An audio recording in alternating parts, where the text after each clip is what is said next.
तो पिछली बार जो डिस्कशंस हुए थे वो क्लियर है सारे सभी को? उस सेशन में जितनी चीजें पढ़ाई थी उसमें कोई डाउट तो नहीं?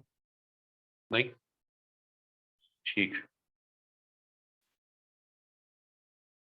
तो जस्ट अ स्मॉल रिकैप, कहीं शुरुआत में अगर 1-2 मिनट लगाएं इस बात पे कि लास्ट टाइम हम लोगों ने क्या डिस्कस किया था। We started with the point कि पाइथन क्या है, सिस्टम क्या है, पाइथन की कुछ जनरल प्रॉपर्टीज डिस्कस की थी। उसके बाद में पाइथन इंस्टॉलेशन के बाद में how to get into the interactive mode, वो जो इंटरप्रेटर वाला मोड जो होता है उसमें कैसे जाना है ना।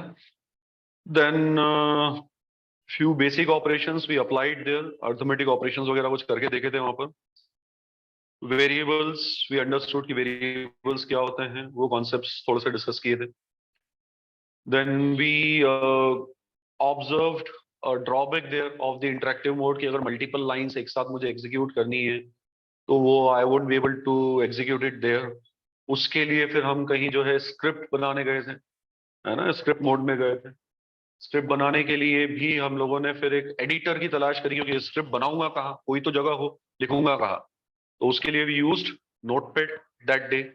नोटपैड लेकर उस पर हम लोगों ने 3-4 लाइन एक साथ लिखकर देखी, और फिर उसको सेव करने का स्पेसिफिक तरीका था कि Python files, Python programs, Python scripts needs to be saved using extension py।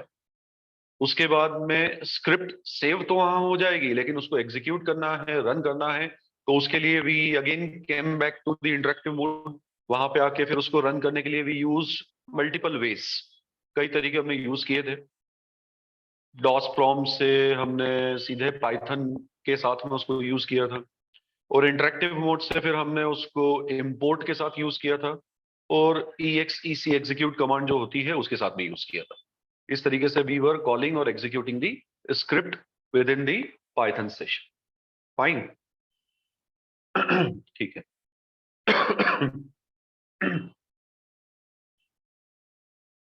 The concept variables we discussed that day, और वेरिएबल्स के डिक्लेरेशंस पे ही शुरुआत में थोड़ी सी बात कर लेते हैं अभी।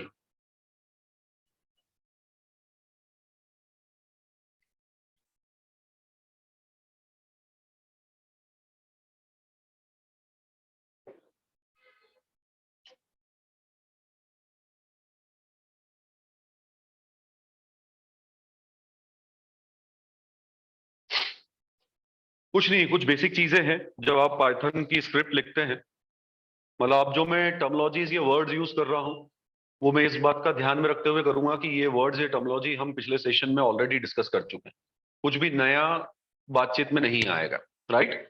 तो whenever you are writing a Python script, whenever you are writing a Python code, and if you are trying to use a variable inside, अगर आप उसके अंदर किसी तरह का कोई वेरिएबल, कोई कंटेनर यूज करने की कोशिश कर रहे हैं, कंटेनर बनाने की कोशिश कर रहे हैं, तो उस वेरिएबल डिक्लेरेशन का या वेरिएबल यूसेज का जो अटेम्प्ट रहेगा उसमें एक कंस्ट्रेंट है। वो कंस्ट्रेंट ये है कि आप जो वेरिएबल्स के नाम लेंगे, वो वेरिएबल्स के नाम जो है वो इन कंस्ट्रेंट्स के चलते ही आपको लेने हैं। जैसे अगर आप अभी ऑन स्क्रीन अगर देखेंगे तो विल फाइंड दैट कि इसमें पहली लाइन में कहा गया है a variable name must start with a letter और द अंडरस्कोर कैरेक्टर। मतलब ऐसा नहीं होता है, मैंने उस दिन जो वेरिएबल्स के नाम लिए थे उसमें मैंने लिख दिया था एक्स, मैंने लिया था PER फॉर परसेंटेज, मैंने लिया था name for फैचिंग a name, right. हम जो हमारी इच्छा हो वो नाम नहीं रख सकते वेरिएबल्स का। कुछ कुछ हमारे ऊपर रिस्ट्रिक्शंस भी हैं कि वेरिएबल्स अगर हम डिक्लेयर कर रहे हैं, कंटेनर्स अगर बना रहे हैं, तो उनके नाम रखने के पीछे ये एक प्रिंसिपल्स हैं, ये रूल्स हैं जिनको हमें ध्यान रखना है। फाइन। तो जिसमें से पहला रूल ये है कि एक वेरिएबल का नाम जब हम रखते हैं तो वो स्टार्ट जो है वो होना चाहिए फ्रॉम अ लेटर और अ अंडरस्कोर कैरेक्टर। अब लेटर से मेरा मतलब ये है कि हम लोग बात कर रहे हैं अल्फाबेट्स की, ठीक है। A to Z either in small or in capital. Fine, इनके जरिए अगर आप शुरुआत करते हैं वेरिएबल के नाम रखने की तो आपको कोई समस्या नहीं आएगी। इसका मतलब ये हो गया कि जो दूसरा पॉइंट है उससे रिलेटेड है, उसका मतलब ये हो गया अ variable name can not start with a number. एक वेरिएबल का नाम जो है वो नंबर से उसकी शुरुआत नहीं हो सकती है। इसको एक काम करते हैं, हाथों हाथ इस चीज को अपन करते हुए भी चलते हैं। What we have done that day।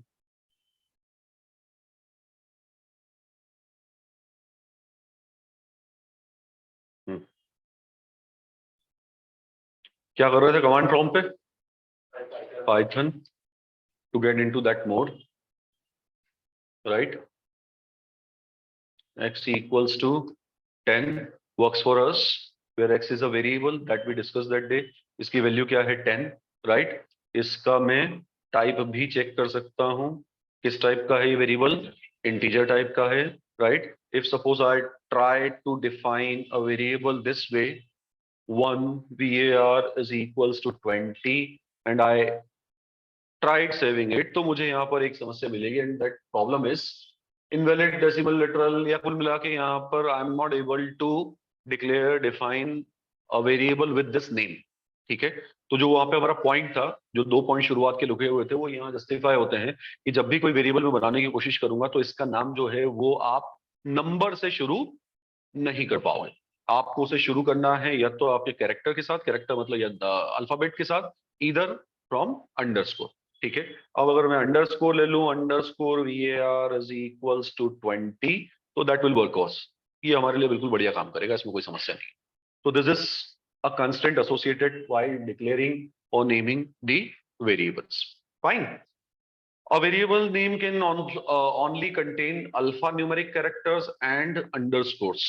मतलब ये जो आपके अल्फाबेट्स होते हैं वो, प्लस जो नंबर्स होते हैं वो, और अंडरस्कोर होता है वो, इन सब का कॉम्बिनेशन बना के you can use as names of variables. इसके अलावा कोई भी अगर आप और चीज कीबोर्ड से उठा के लाओगे और उसको अगर कोशिश करोगे वेरिएबल के नाम में इंक्लूड करने की और उसके जरिए वेरिएबल का नाम डिफाइन करोगे, तो you won't be able to use it. Fine, alphabets, numbers and special character में अंडरस्कोर। इसके अलावा और कुछ भी अगर हमने यूज किया तो वो हमें वैलिड वेरिएबल डिक्लेयर नहीं करने देगा। ठीक है। var and some random sign is equals to 10 is going to give us a problem. Fine. Alphabets, numbers and underscore, इन 3 का कॉम्बिनेशन विद अ रिस्ट्रिक्शन जो उसके पहले पड़ा कि नंबर नहीं होना शुरुआत में। ठीक है। What after this? Variable names are case sensitive. Case sensitive का मतलब क्या होता है? वहां 3 नाम लिखे हुए हैं, ध्यान से देखो। सबसे पहले स्मॉल में लिखा है NAME नेम, ये एक वेरिएबल है, राइट। उसके बाद में दूसरा एक नाम लिखा हुआ है NAME जिसमें N कैपिटल है शुरुआत का, बाकी सब स्मॉल है। और तीसरे की अगर बात करें तो उसमें सारे कैपिटल है, NAME। तो अगर मैं मान लीजिए कि पाइथन पे काम कर रहा हूं और पाइथन पे अगर मैं इन तीनों को अगर मैं यहाँ एक साथ एक जगह पे रख के अगर बात करूं, तो दिस आर 3 डिफरेंट नेम्स। ये 3 अलग अलग नाम है। केस सेंसिटिव होता है पाइथन, इसके लिए अगर मैं मान लीजिए कि ये तीनों अगर यूज करूंगा तो ये तीनों अलग अलग वेरिएबल्स रहेंगे मेरे लिए। ठीक है, I can not interpret the situation that way कि मैंने एक जगह स्मॉल नेम दे दिया और दूसरी जगह मैं कैपिटल नेम से उसको एक्सेस करने की कोशिश कर रहा हूं, ऐसा नहीं हो सकता। फाइन, इसको भी वी कैन जस्टिफाई। अगर मान लो कि मैं सपोज यहां पे देता हूं name is equals to something, some string, and this is my first variable, है ना? क्या टाइप है इस वेरिएबल का? स्ट्रिंग। गुड। इसके बाद मैंने लिया name is equals to some other string. Fine. तो पहली बात तो इसने मुझे मना नहीं किया कि इस नाम का वेरिएबल पहले डिफाइंड है ना? मैं बहुत बढ़िया तरीके आराम से दोनों वेरिएबल डिक्लेयर करके आ गया यहाँ पर। इसके बाद I tried accessing both the things. पहले वेरिएबल में मेरे पास पहली ही वैल्यू है जो मेरे पास आई थी, और दूसरे में दूसरी वैल्यू है। इसका मतलब ये समझ में आता है कि ये दोनों स्पेलिंग्स चाहे सेम हैं लेकिन ये दोनों वेरिएबल अलग अलग है। ठीक है, तो पाइथन में हम जो भी वेरिएबल्स के नाम देते हैं ये केस सेंसिटिव होते हैं। अगर आपने केसेस में डिफरेंसेस लाया तो वेरिएबल्स बदल जाएंगे, वो सेम वेरिएबल नहीं होंगे। तो हम जब प्रोग्रामिंग यूज करेंगे तो प्रोग्रामिंग में हमें इस बात का ध्यान रखना पड़ेगा, राइट? Case sensitivity. चलो, then the last point about the variable declaration, जिसमें कहा है द रिजर्व वर्ड्स और the keywords can not be used for naming the variables. आप जो पाइथन में रिजर्व वर्ड्स होते हैं, कुछ there is a bunch of words here in Python which we use for different purposes while programming, and those words or keywords cannot be used as variables. उनको हम variables की तरह उनका उपयोग नहीं कर पाएंगे। ठीक है, अब इसमें मैंने एक चीज और जोड़ दी है उसमें, जैसे सबसे पहला सवाल ही जहन में ये आता है, फिर ये जो bunch of words हैं ये क्या है ना? तो वो bunch of words में से अगर एक मैं random अगर बात करूं, तो मेरे पास एक वर्ड होता है यहाँ पर true। अब ये ट्रू क्या है? ये ट्रू दरअसल एक वैल्यू है बुलियन टाइप के वेरिएबल की। लेकिन अगर मैं कोशिश करूं कि मैं लिखूं ट्रू नाम का एक वेरिएबल बनाऊंगा, मेरी इच्छा है, ठीक है, तो true equals to 20, I want to define a variable with name true and I want to define it as an integer and I want to assign 20 to it. तो if I am trying to do this, I will fetch an error, है ना? मुझे एक error जो है वो यहाँ पे ऑब्जर्व करने को मिलेगी। उसका कारण क्या है कि true here is a reserve word, a keyword, जिसको मैं एज अ वेरिएबल यहां पर यूज नहीं कर सकता। ठीक है, तो व्हाट आर दोज लिस्ट, या व्हाट इज दैट लिस्ट जहां से मुझे ये पता चल जाए कि अच्छा ये सब मैं यूज नहीं कर पाऊंगा वेरिएबल नेमिंग के लिए, तो that can B fetched using that thing. आप हेल्प फंक्शन को यूज कर लो, उसके अंदर आप ब्रेसेस में जो है कीवर्ड्स करके मेंशन कर दो ऑन द इंटरप्रेटर इटसेल्फ, तो you will find that. So help in brackets I need to write keywords, और मैंने एंटर प्रेस किया तो I will get a list from there. Fine. तो ये जो सब कुछ लिखा है, ये आगे पीछे हम जब प्रोग्रामिंग में आगे बढ़ेंगे तो हमें मान के चलो कि ये सब चीजें कहीं ना कहीं हमें फेस करनी ही है। ठीक है, तो this is the list of all those keywords, all those reserve words which we can not use as variable name, जिसको मैं वेरिएबल के नाम की तरह इनका यूज में नहीं कर पाऊंगा पाइथन।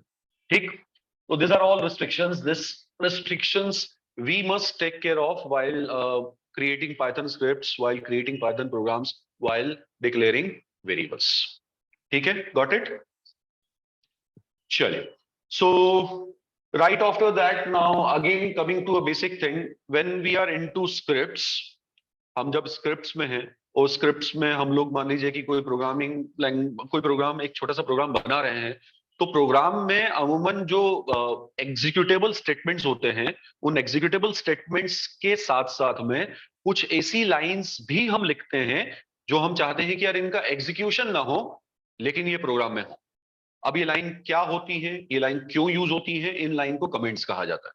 ठीक है, तो एक प्रोग्राम के अंदर अगर आपको कुछ ऐसा लिखा हुआ दिख रहा है जो आप एग्जीक्यूट नहीं करवाना चाहते हैं, लेकिन प्रोग्राम के किसी पैच को, किसी स्टेटमेंट को डिस्क्राइब करने के लिए आपको उसको लिखना है। जैसे आपने किसी समय एक लाइन लिखी and for describing that line you want to write something in support. आप ये लिखना चाहते हो कि भाई ये लाइन जो है वो ये काम कर रही है, बस। तो वो चीज लिखने के लिए आपको एक कमेंट वहां पे डालना पड़ेगा, और कमेंट जब आप लिखते हो तो वो स्टार्ट होता है from that sign. Which sign? Hash sign. ठीक है, तो in a program if a line starts from hash, then that line is known as comment. And what a comment is used for, comment is used for describing the executable statements. ठीक है, executable statements को describe करने के लिए हम comments को use करते हैं। तो यहाँ पे लिखा है comments in Python are used to explain the codes and making it more convenient for reading. एक प्रोग्राम को पढ़ने के लिए, समझने के लिए comments का यूज होता है। ठीक, इसका कोई एक sudden example we can easily create. Where was I last time? We were on Notepad for creating the script. So if suppose I am trying to create a random script here, और मैंने वहां पे लिखा suppose x is equals to 10, y is equals to 20. We all know these are two integer type of variables.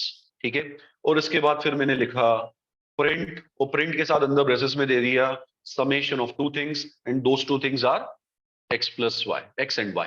Fine. तो ये करने क्या वाला है प्रोग्राम? ये 10 plus 20 30 आएगा, 30 को डिस्प्ले कर देगा। ठीक है, और इसी के साथ में लेकिन मैं ये चाहता हूं कि मैं एक कमेंट भी यहां पे दे दूं हैश के साथ में कि this script is adding two numbers. तो अब इस स्क्रिप्ट में है 4 लाइंस, 4 में से 3 स्टेटमेंट जो है वो है एग्जीक्यूटेबल, वो तो एग्जीक्यूट होंगे, x बराबर 10, y बराबर 20, and then printing, and that prints the summation, but then that first line is not executable statement, that first line is just a comment, जो ये बता रहा है कि what this program is doing. Fine, what is the advantage of having a comment? Advantage is that कि आप मान लीजिए कि अगली बार अगर अपना प्रोग्राम खुद देख रहे हैं, या आपका प्रोग्राम कोई और एक्सेस कर रहा है, कोई दूसरा प्रोग्रामर एक्सेस कर रहा है, तो वो आसानी से आपके प्रोग्राम का जो मोटो है, उस पैच का जो मकसद है, वो समझ जाएगा। ठीक है, ये पैच जो है ये क्यों बना हुआ है। ठीक है, यूजुअली इंडस्ट्री की प्रैक्टिस में क्या होता है कि ये जो कमेंट्स होते हैं, ये अक्सर इस चीज के लिए भी यूज होते हैं कि किसी पैच को डिस्क्राइब कर दिया जाता है कि कौन से एम्प्लॉय ने या प्रोग्रामर ने उस पैच को कोड किया है। ठीक है, कौन सी डेट पे उस पेज में चेंज हुआ है, फाइन, किस समय चेंज हुआ है। ठीक है, तो ये जो डिस्क्रिप्शंस होते हैं, ये डिस्क्रिप्शंस कमेंट्स के अंदर आ जाते हैं। जैसे अगर मान लीजिए कि कोई एक फंक्शनलिटी है, उस फंक्शनलिटी को अगर मान लीजिए कि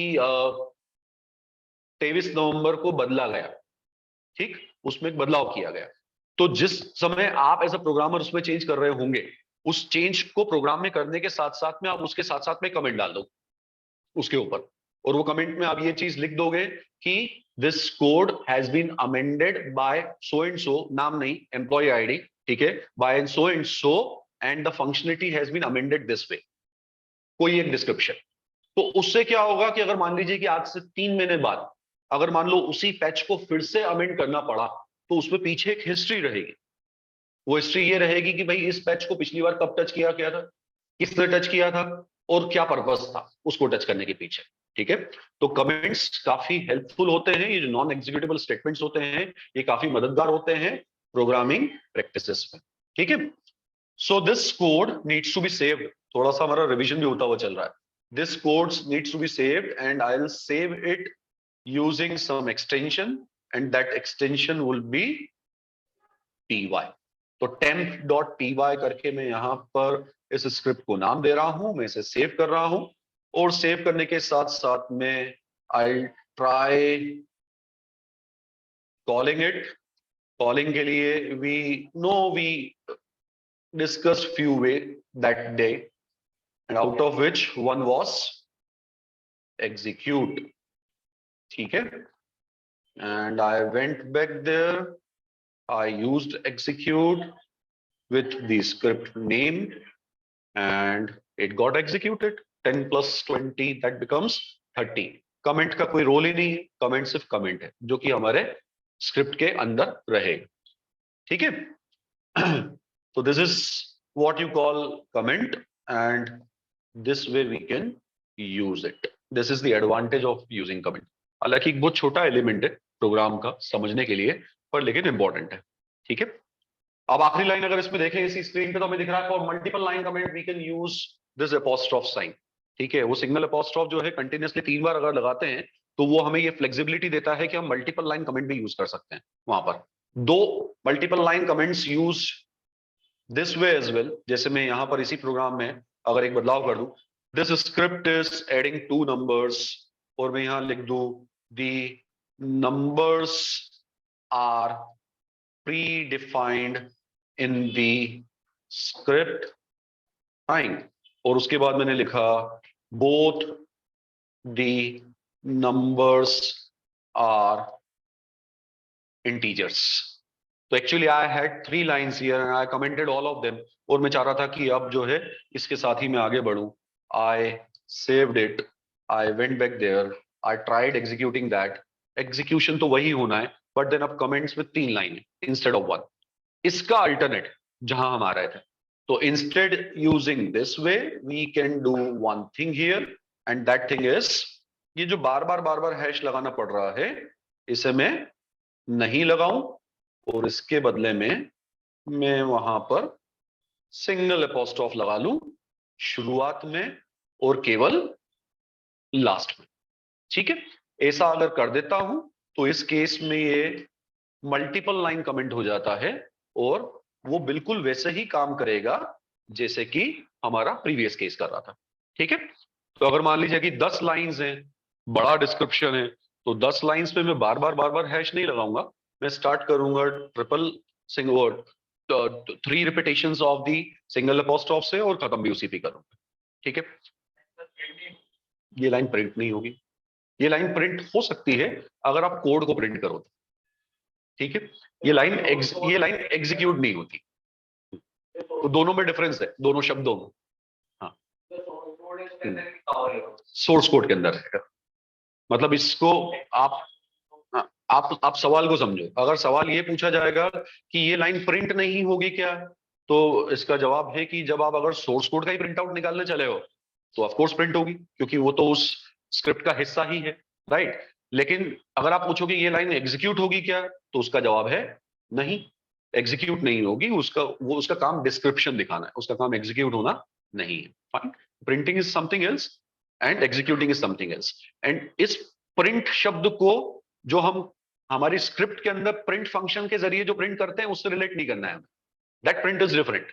उसमें हम एक प्रोग्राम को बोलते हैं कि भाई प्रिंट फंक्शन को यूज करते हुए ये डिस्प्ले पे प्रिंट करो during the execution of the program, वो एक अलग चीज हो गई। पर ये जो नोटपैड फाइल है, इस पे जाके अगर मान लो कि मैं अगर सपोज इसे प्रिंट करने की कोशिश करूंगा, control P and then print, I mean the print the source code, तो क्यों नहीं प्रिंट होगा? उसके ऊपर लिखा हुआ तो प्रिंट तो होना ही है उस, ठीक है। तो ये प्रिंट अलग, स्क्रिप्ट के अंदर जो प्रिंट हो रहा है वो अलग, और एग्जीक्यूशन अलग। फाइन, तो this are comments in Python, इन्हें जो है कमेंट्स कहा जाता है, ठीक है। तो दो चीजें कवर हुई हैं अभी तक सेशन में, एक कि हम वेरिएबल्स डिक्लेरेशन में किन चीजों का ध्यान रखेंगे, दूसरा कमेंट्स क्या होते हैं। फाइन, ये छोटे छोटे एलिमेंट्स हैं जो भी हम कवर अप कर रहे हैं। आप पिछले सेशन से लेकर अभी तक अगर देखोगे तो we are learning very small patches, और ये सारे के सारे स्मॉल पैचेस जो हैं ये हम जोड़ के फिर एक साथ धीरे धीरे प्रोग्राम्स बनाना फिर शुरू करेंगे, ठीक है। What is this now? Taking input in Python. अब टेकिंग इनपुट इन पाइथन का मतलब क्या हो गया कि अभी तक हम जो कोड्स बना रहे थे पाइथन में, जैसे मैंने अभी तक जो आपको पिछली स्क्रिप्ट दिखाई थी, what we have done in this script, हमने यहाँ पर दो इंटीजर्स लिए थे, दो इंटीजर्स की वैल्यूज असाइन कर दी, और उसके बाद में we tried printing the summation of that. मतलब कुल मिला के आपने आपके प्रोग्राम के पास ऑलरेडी डेटा है, उस डेटा के ऊपर आप कैलकुलेशन भी करवा रहे हो, और वो कैलकुलेशन जो है वो आप आउटपुट की तरह जो है वो बाहर दे रहे हो एंड यूजर को, राइट। हम इसका उल्टा चाह रहे हैं। हम क्या चाह रहे हैं? हम ये चाह रहे हैं कि यूजर की तरफ से इनपुट प्रोग्राम के पास आए, सिस्टम या प्रोग्राम उस इनपुट के ऊपर काम करे, और उसके बाद में यूजर को करस्पॉन्डिंग आउटपुट दे। Now this is going to be a real flavour of programming, ठीक है। एक प्रोग्रामिंग का ये हमारा पहला प्रोग्राम होगा जिसमें हमें एक फ्लेवर फील होगा कि okay we have done something, ठीक। मतलब इसमें अब 2 डायमेंशनल कम्युनिकेशन होने वाला है। कैसा कम्युनिकेशन? यूजर जो प्रोग्राम को एग्जीक्यूट करेगा वो प्रोग्राम की तरफ इनपुट सेंड करेगा, प्रोग्राम उसके ऊपर कुछ मैनिपुलेशन करके, कुछ ऑपरेशन परफॉर्म करके आउटपुट वापस यूजर को देगा, ठीक है। This is what the target is. उस टारगेट को अचीव करने के लिए we are going to discuss our next thing, जिसको हम बोल रहे हैं taking input in Python scripts. Input लेने का तरीका, और एक ही लाइन लिखी है इसमें, वो लाइन क्या लिखी है? That function input is used for reading a value entered by the user. तो जब हम बात कर रहे हैं कि प्रोग्राम को कोई चीज यूजर को देने के लिए, डिस्प्ले पे डालने के लिए, प्रिंट करवाने के लिए प्रिंट फंक्शन का यूज कर रहे थे, तो अब इसका उल्टा कम्युनिकेशन अगर करना है तो उसके लिए कौन सा फंक्शन यूज करेंगे? इनपुट फंक्शन यूज करेंगे, ठीक है। अब बहुत एक छोटी सी स्क्रिप्ट लिखने की कोशिश करते हैं। I am trying to write very small script जिसमें मुझे बस ये समझ में आ जाए कि अच्छा इस तरीके से इनपुट लिया जाता है। फाइन, चलो let's see. I am going to use this input function. Within that function, I'm going to quote a message. Say I've written enter your name. That's it. Fine.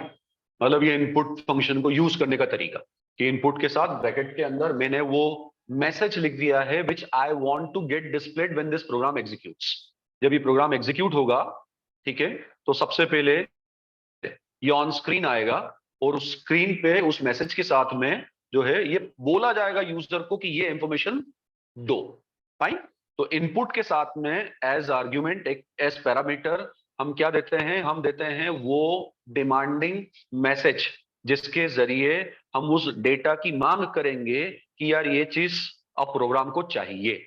ठीक है, या कुछ भी हो सकता है, मैं यहाँ नेम बोल रहा हूँ, कई बार आप कोई न्यूमेरिक वैल्यूज मांगोगे यूजर से, या फिर किसी और किस्म का डेटा मांगोगे। ठीक है, तो अभी हम क्या मांग रहे हैं, हम बोल रहे हैं कि भाई तेरा नाम बता दे। फाइन, तो एंटर योर नेम। फाइन, अब इसके बाद में इस स्टेटमेंट को एक और स्टेप से मैं अपडेट कर रहा हूं। और अपडेट कैसे कर रहा हूं, मैं यहां बोल रहा हूं name is equals to this.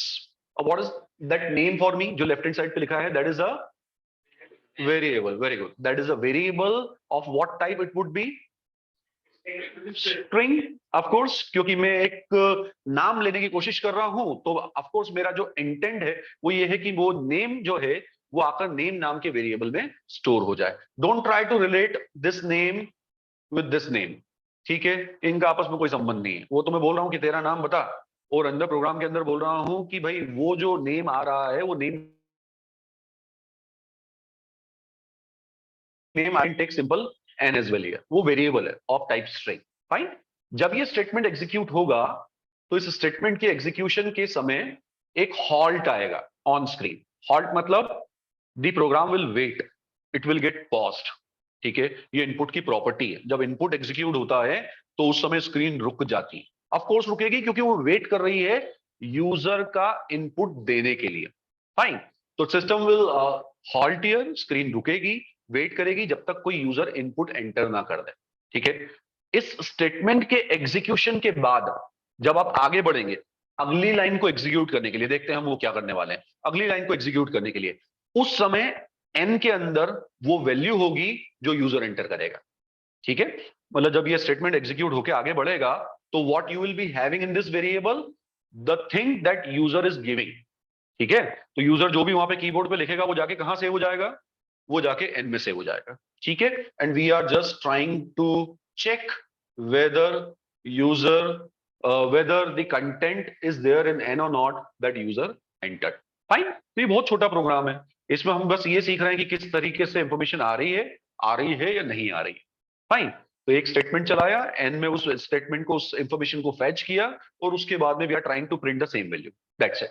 Fine, and then we saved it, we went there and I executed it again. Look there, तो जैसा मैंने कहा था स्क्रीन रुकेगी। ठीक है, रुक गई है क्योंकि आपका प्रोग्राम इस स्टेटमेंट पे यूजर से इनपुट चाहता है।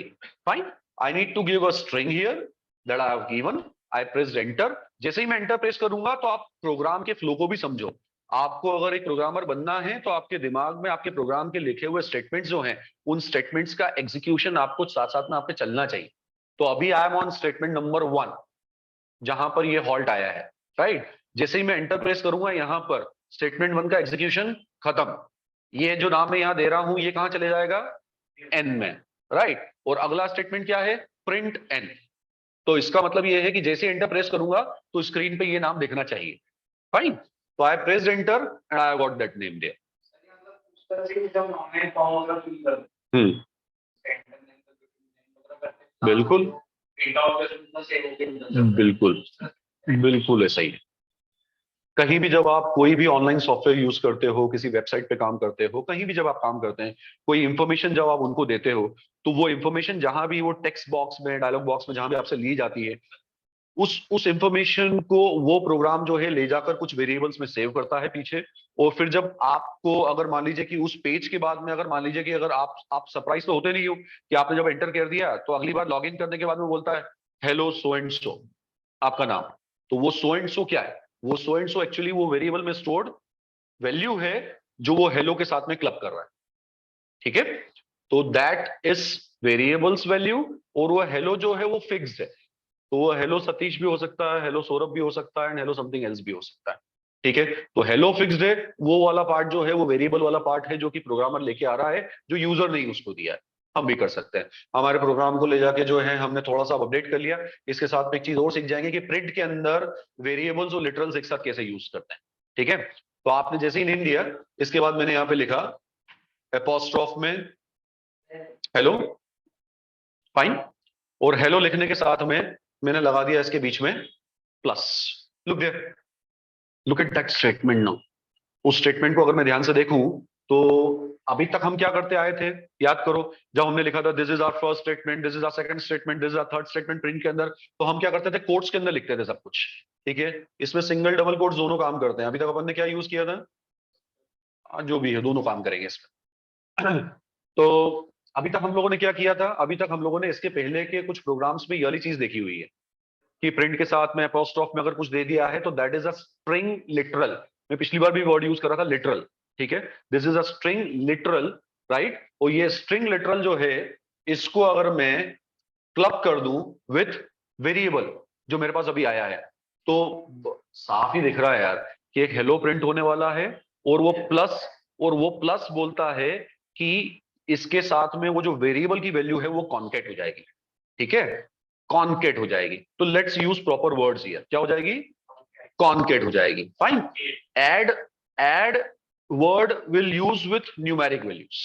फाइन, तो इसलिए इसको हम ऐड की बजाय क्या बोलेंगे, कॉन्केट हो जाएगी। When two strings are getting attached to each other, then that function, that process is known as concatenation.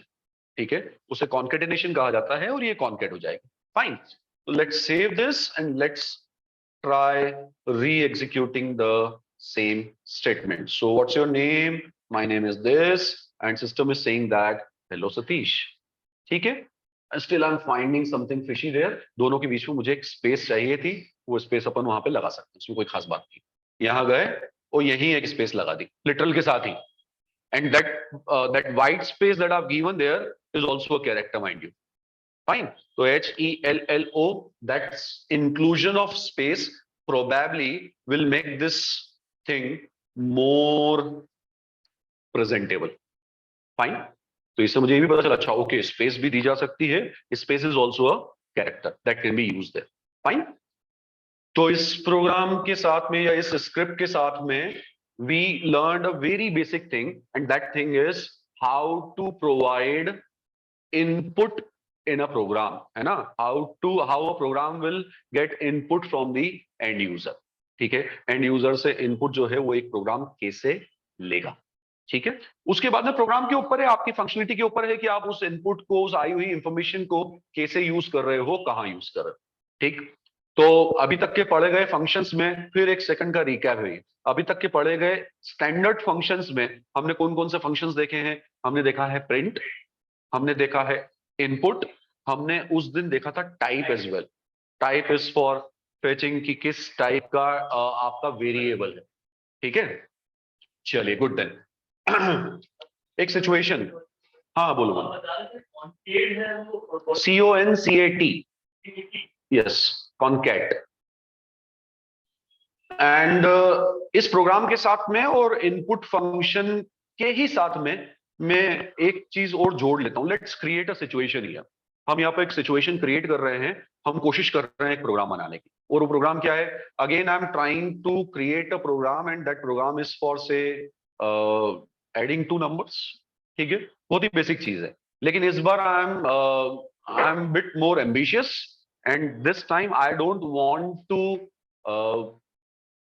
Mention this numbers there in the program only.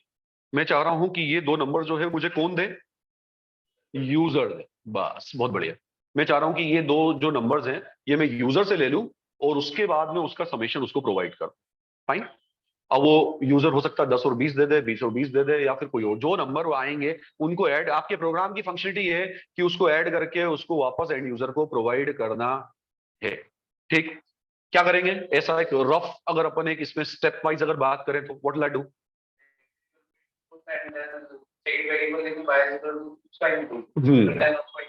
तो दोनों को ऐड कर देंगे। बढ़िया, क्या हम सभी को ऐसा लगता है? अब अपना अपना तुम्हें परसेप्शन तो बताना पड़ेगा यार।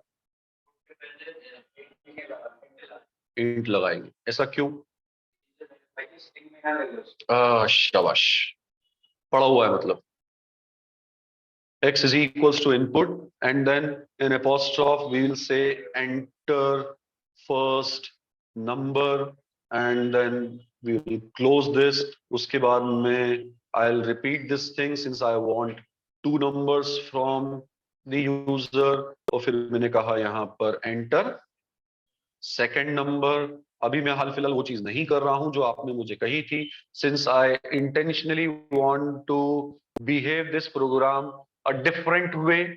फाइन, फिर मैंने कहा यार दोनों को ऐड भी करवाना है, तो ऐड करवाना है तो let's do one thing, either I can save the summation in some third variable or I can print it directly, right?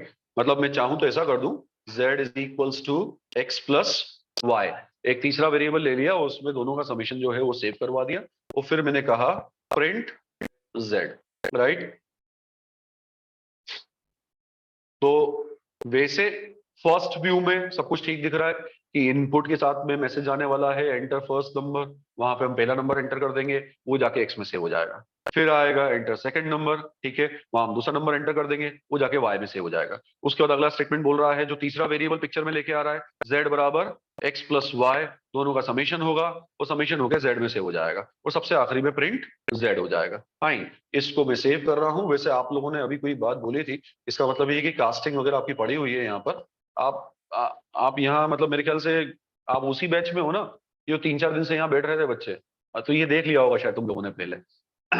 So I tried executing this program, ठीक है, enter first number so I enter 10, fine, enter second number, I entered 10 again. I was expecting 20 from here, but I'm not getting 20. I'm getting 1010. तो ये 1010 क्या है? 1010,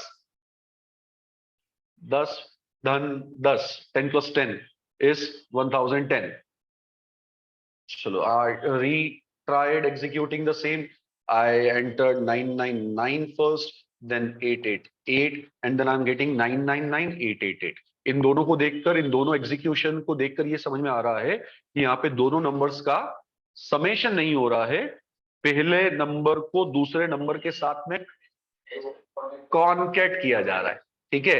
पर मेरा जो perception था इस प्रोग्राम को लेके, वो तो ये था कि ये दोनों नंबर्स हैं, उन नंबर्स को मुझे ऐड करना था, राइट? बट प्रोग्राम इस तरीके से बिहेव नहीं कर रहा है। अब प्रोग्राम इस तरीके से बिहेव इसलिए नहीं कर रहा है क्योंकि क्योंकि बोलो, अभी तो बोल रहे थे ना, स्ट्रिंग की तरह ले रहा है। कौन?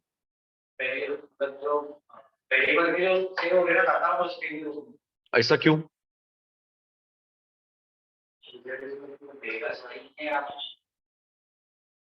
हाँ, ये कंफर्म है कि x is becoming a string, y is also becoming a string, that's why उन दोनों को स्ट्रिंग मान के उनको कॉन्केट कर दिया गया है। And this you can justify as well by printing type of x and type of y, ठीक है।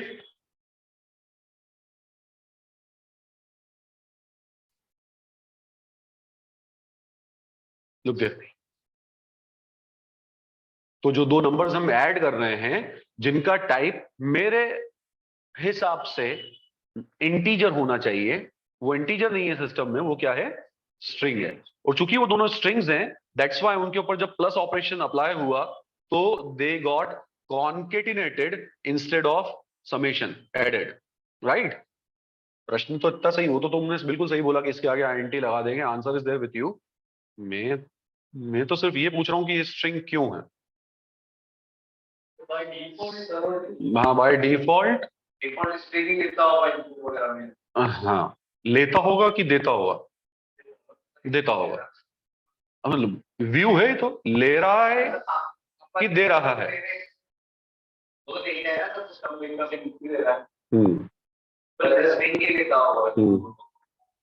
बोलो, आप बोलो। नंबर की जगह नंबर की बात करते हैं, हाँ, तो स्ट्रिंग की बात करते हैं, उसमें नैम करते हैं, कॉन्टेक्ट हो जाते हैं, सब ऐड हो जाते हैं। ये जो अंदर लिखा है इस पे निर्भर कर रहा है क्या, इस मैसेज पे? वो मतलब मैं बता रहा हूँ, जैसे कि अभी वो बता रहे हैं स्ट्रिंग क्योंकि अपन इन्वर्टेड जोन और अगर नंबर की जगह अपन नैम करते हैं तो दोनों कॉन्टेक्ट हो जाते हैं, तो वो मिल जाता है। अभी जो भी हो रहा है ना, इसका इस पोर्शन से कोई लेना देना नहीं है, उससे रिलेट नहीं करना, भूल जाओ उसको। इसके अंदर जो लिखा है वो सिर्फ एक स्टैटिक लिटरल है जिसको कि हम वहां प्रिंट करवाना चाहते हैं, ये मैसेज यूजर को दिखाना चाहते हैं। मैं अगर यहां लिख रहा हूं एंटर फर्स्ट नंबर, तो इट इज गेटिंग डिस्प्लेड। इसकी जगह अगर मैं लिख देता कि पहला नंबर 2, तो वो डिस्प्ले हो जाता, उससे कोई फर्क नहीं पड़ता। What is input? What is input? मैंने अभी थोड़ी देर पहले एक वर्ड यूज किया था, मैंने बोला था कि हमने प्रिंट देखा है, हमने टाइप देखा है, अब हमने इनपुट देखा है, फंक्शन है। What is input? Input is a function. ठीक है, अब आप एक बात ध्यान रखो कि जब भी हम किसी प्रोग्रामिंग लैंग्वेज में काम करते हैं, तो एक प्रोग्रामिंग लैंग्वेज में काम करते वक्त एक फंक्शन का जब एग्जीक्यूशन होता है, तो फंक्शन जो है ना, वो भी कोई इंफॉर्मेशन लेता है और कोई इंफॉर्मेशन देता है। हर फंक्शन, चाहे वो प्रिंट हो, चाहे टाइप हो, चाहे इनपुट हो, चाहे वो सिस्टम डिफाइंड फंक्शन हो, चाहे यूजर डिफाइंड फंक्शन। आगे चल के यूजर डिफाइंड फंक्शन भी आएंगे, राइट? तो ये जो पोर्शन है हमारे पास, दिस वन जिसको मैं अभी हाईलाइट कर रहा हूं, दिस पोर्शन, इस पोर्शन को देखने का जो मेरा नजरिया है वो ये है कि this input is a function. जब इसका एग्जीक्यूशन होगा, तो इसके एग्जीक्यूशन के बाद में ये कुछ देगा। और बाय डिफॉल्ट पाइथन में this function input always returns a string value. The function input always returns a string value. ठीक है, तो अगर मैंने इनपुट यूज किया है, अगर हम इनपुट फंक्शन चला रहे हैं, तो इनपुट फंक्शन जो है वो हमेशा क्या रिटर्न करता है?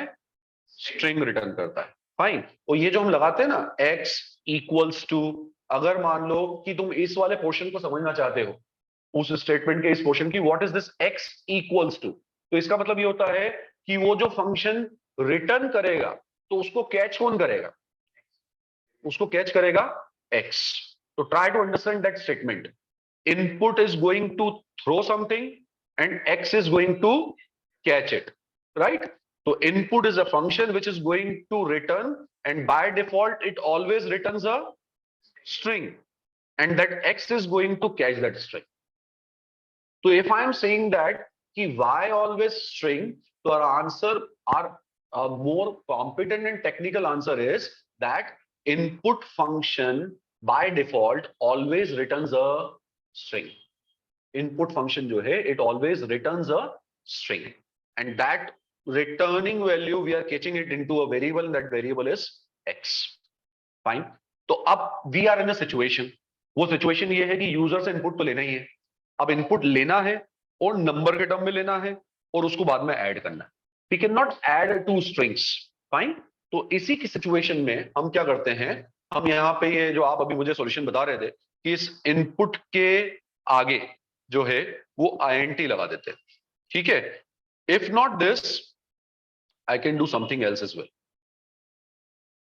If not this, let's do one thing. आप वहीं जाएंगे जो आप मुझे बोल रहे थे, but I can do this as well. Look at this two statements, what I am doing here. हो गया, समझ में आ गया? इनपुट फंक्शन हमेशा जो है वो स्ट्रिंग रिटर्न करता है।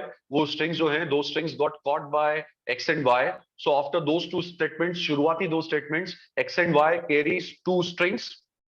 Fine. But before adding them I converted it them to, मैंने ऐड करने के पहले उन स्ट्रिंग्स को इंटीजर में कन्वर्ट कर दिया। अब इंटीजर में कन्वर्ट करने के लिए what I have done, look at this statement INT, and I applied it over x। ठीक है, अब तुम समझदार हो। अभी जो मैंने इनपुट को समझाने के लिए जो तरीका यूज किया था, वही तरीका मैं चाहता हूं कि आप इसको लेकर भी दिमाग में बनाएं। ठीक है, अब मेरे साथ में रिपीट करना। INT is also a function. Very good. INT is also a function. ठीक है, इसके अंदर हम सप्लाई कर रहे हैं x, which is a string for our case. But INT function, when is applied on something, it returns what it is going to return. It is going to return an integer, and this time that integer is going to be caught by x again. Fine. तो x नाम की string हम INT को देंगे, और INT function की property है कि इंटीजर के अलावा कोई दूसरा डेटा टाइप जब तुम उसके अंदर डालोगे तो वो उसके ऊपर काम करेगा, उसको इंटीजर में कन्वर्ट करेगा और कन्वर्ट करके जो भी कैचिंग वेरिएबल उसमें डाल देगा। अब वो कैचिंग वेरिएबल जरूरी नहीं कि मैं एक्स लूं, मैं कोई दूसरा भी ले सकता हूं। ठीक है, यहां पर मुझे मेमोरी बचानी है तो मैंने बोला यार एक्स को एक्स में कन्वर्ट कर दो यार। क्या करेंगे, एक्स को इंटीजर, एक्स को मैं एज अ स्ट्रिंग संभाल के नहीं रखना चाहता हूं, वो इंटीजर में तब्दील हो भी जाए तो मुझे चलेगा। ठीक है, तो मैंने यहाँ पर एक्स नाम के स्ट्रिंग को एक्स नाम के इंटीजर में कन्वर्ट कर दिया। तो अब अगर आपसे कोई बोलेगा आईएनटी नाम के इस फंक्शन को समझाओ, व्हाट इज दिस, तो आप डिस्क्राइब कैसे करेंगे? INT is a function which we apply on some data types in order to convert them into integers. ठीक है, they return integers in the result. Fine. Data type change कर, तो इस तरीके से डेटा टाइप चेंज हो गया x का, अगली लाइन पे डेटा चेंज हो गया y का। ठीक है, अभी उसको ऐड करने की बजाय, क्योंकि आखिरी दो लाइन मैंने कमेंट करके रखी है, ऐड करने की बजाय मैं अभी दोनों का टाइप चेक कर रहा हूं फिर से एक बार कि जो मैंने टारगेट बनाया था वो टारगेट अचीव हुआ या नहीं हुआ। हो गया, both the variables got converted to type integer. Now I went back to that program, I commented this line now and look how we are using the comments as well here. ठीक है, इस पे मैंने comment लगाया, इन दोनों पे से comment हटाया। इसका मतलब क्या हो गया कि अब मैं वो वाली लाइन को एग्जीक्यूट नहीं करवाना चाहता हूं, नीचे वाली दो लाइन को एग्जीक्यूट करवाना चाहता हूं। This is how can use comments as well. ठीक है, तो it is not necessarily use for description, you can comment those lines as well which you don't want to execute actually, जो आपने ऐसे ही टेस्टिंग के लिए लगाई थी प्रोग्राम के अंदर। Fine, I saved it back and then I came back here again executing it, 10 and 10, now the summation is 20। Fine, ये जो कन्वर्जन आपने किया था अभी, इस कन्वर्जन में जो कॉन्सेप्ट हमने यूज किया है, this concept technically is called type casting. Fine, इस कॉन्सेप्ट को जो है कहा जाता है type casting, CASTING, type casting.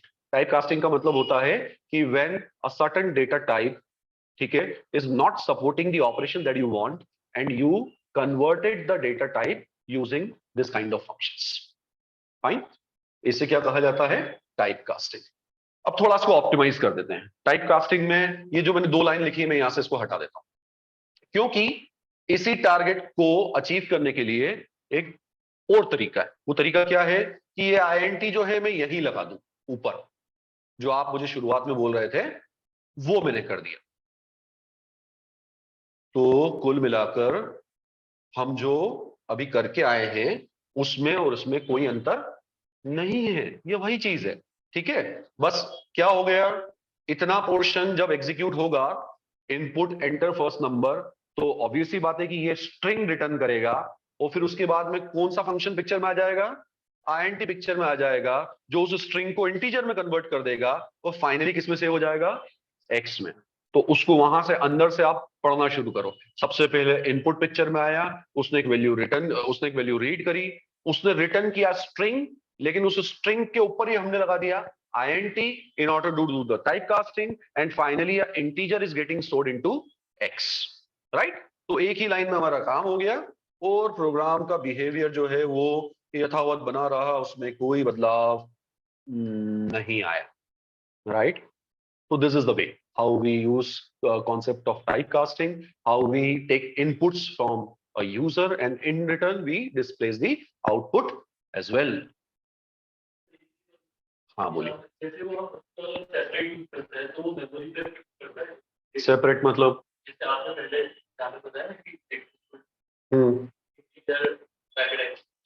मतलब आप ये बोल रहे हैं कि ये जो हमने प्रोग्राम लिखा है और उसके पहले जो लिखा था, इन दोनों में मेमोरी के टर्म्स में तो नहीं, लेकिन हाँ अगर बहुत बड़े कोड्स हैं तो एग्जीक्यूशन टाइम के टर्म्स में जरूर डिफरेंस आएगा। ठीक है, एग्जीक्यूशन टाइम मतलब कि प्रोग्राम को टोटल एग्जीक्यूट होने में कितना समय लग रहा है। तो इसलिए वो जो कोड ऑप्टिमाइजेशन टर्मिनोलॉजी यूज होती है इंडस्ट्री में, कोड ऑप्टिमाइजेशन, उसका मकसद यही होता है कि आप कोड को ऑप्टिमाइज्ड वे में लिखें। आपका कोड ऐसा होना चाहिए कि उसका टोटल रन टाइम जो है, एग्जीक्यूशन टाइम जो है, वो भी कम से कम हो, ताकि आपके सिस्टम का परफॉर्मेंस जो है वो बेहतर हो सके। फाइन, तो इसीलिए इंस्टेड दैट में अगर हम ऐसा यूज करते हैं तो वो ज्यादा बेहतर। फाइन, ऑफ कोर्स ऐसा ही होना चाहिए। एक टारगेट तक पहुंचने के लिए अगर मान लीजिए कि मैं 100 लाइन का कोड लिख रहा हूं और आप अगर वही चीज अगर 60 लाइन या 70 लाइन में कर पा रहे हैं, तो your code is better than me. ठीक है, your code is better than mine.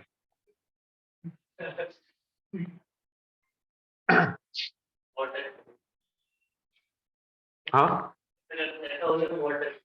ऐसा होने में नहीं नहीं, ऐसा नहीं है, आप बहुत जल्दी बड़े हो जाओगे। देखो, हम शुरुआत में समय इसलिए भी ज्यादा ले रहे हैं छोटी छोटी चीजों में, क्योंकि मैं ये नहीं चाहता हूं कि आप चीजें याद करो, सीधा मकसद है ना। एक कॉम्पिटेंट प्रोग्रामर अगर बनना है तो उसके लिए हमें चीजों को याद नहीं रखना है। हाँ, जो याद रखने वाली चीजें वो याद रखनी पड़ेंगी कि अब इनपुट लेने के लिए इनपुट यूज करना है, तो वो याद ही रखना है, उसमें समझना क्या है। बट देन आप इतने लॉजिकल हो जाए कि आप अपने से भी एक्सप्लोरिंग कर पाए। मतलब एक बार अगर आपको चलना और दौड़ना सिखा दिया, तो फिर उसके बाद आप किसी भी दिन अपने आप भी दौड़ लगा सकते। चीजों को देखने का नजरिया प्रोग्रामर वाला होना चाहिए, वो नजरिया भी हमें डेवलप करना। तो we are not just here to learn Python, we are here to learn programming. Python तो हम पढ़ ही लेंगे साथ ही साथ में, लेकिन उसके साथ साथ में एक प्रोग्रामर का जो माइंडसेट होता है वो भी हमें ग्रैप करना पड़ेगा, क्योंकि भविष्य में जब हम इंडस्ट्री में होंगे तो इसके बाद में फिर कुछ और भी आएगा और उसके बाद कुछ और भी आएगा, फिर हम हर बार तो कहीं पढ़ने नहीं जाएंगे ना।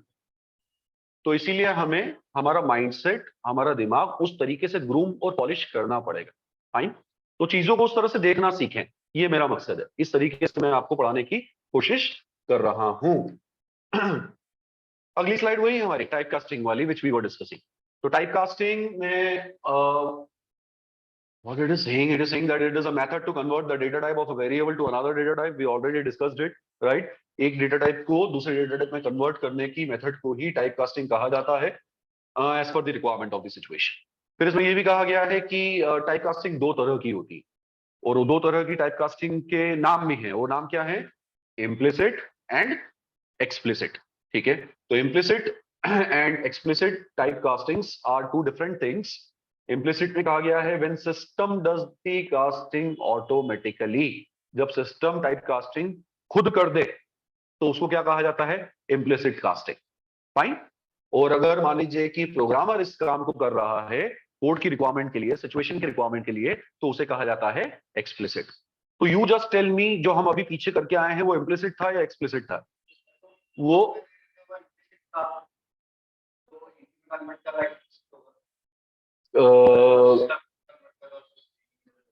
सिस्टम ने खुद, सिस्टम ने अपने पिछले प्रोग्राम में कहा खुद कन्वर्जन किया था? चलो मैं उसका उदाहरण देता हूं। अभी तो जो मुझे समझ में आ रही चीज वो ये है कि पिछले प्रोग्राम में हमें एफर्ट्स लगाने पड़े उस काम को करने के लिए, तो इसीलिए that goes under the category of explicit type casting. ठीक है, let's do one thing, we came back to that code again.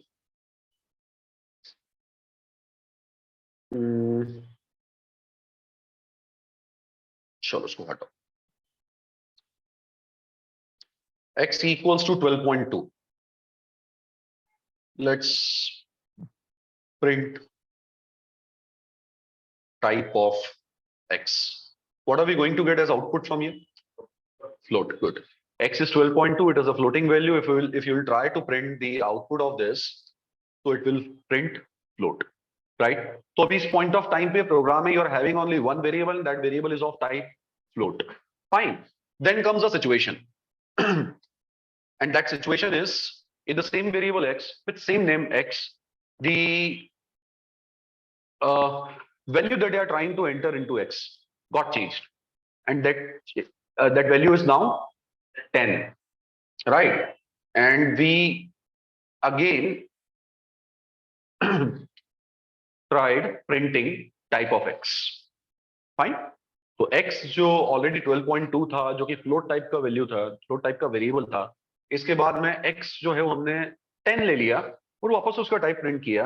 दो ऑप्शंस हैं जो यहाँ पर सेकंड वाले प्रिंट के लिए आ सकते हैं।